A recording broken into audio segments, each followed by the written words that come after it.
અને રજબ મહિનો જ્યારે પણ આવે ને તો સુન્ની મુસલમાનના ચહેરા ઉપર ખુશી આવી જાય, એટલે કે રજબ મહિનો ગરીબ નવાઝનો ઉર્સ લઈને આવે છે.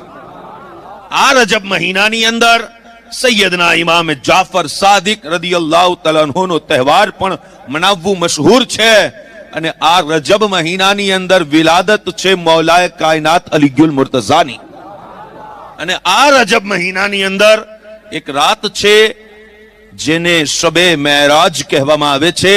આ રાતના મૌલા તાલાએ પોતાના મહેબૂબને દીદાર માટે તલબ ફરમાવ્યું હતું. સાહેબો, અલ્લાહ પાકે 4 મહિનાને 12 મહિનામાંથી હુરમત વાળા બનાવ્યા. અને ઈ 12 મહિનામાં જે 4 મહિના છે, ઝિલકાદા, દિલહજ અને મુહર્રમ, આ તો 3 થયા, પણ 4થો મહિનો અલગ છે, જુદા છે. અને ઈ હુરમત વાળો મહિનો છે માહે રજબુલ મુરજ્જબ. માહે રજબ ઈ એટલો અઝમત વાળો મહિનો છે કે આપણા નબી અલૈહિસ્સલાતુ વસ્સલામના મિલાદ પહેલા અરબના માણસો જંગ કરવા, યુદ્ધ કરવા જાય અને રજબનો ચાંદ દેખાઈ જાય તો યુદ્ધને રોકી લે. એટલે કે આ હુરમત વાળો મહિનો છે, રિસ્પેક્ટ વાળો મહિનો, તાઝીમ વાળો મહિનો.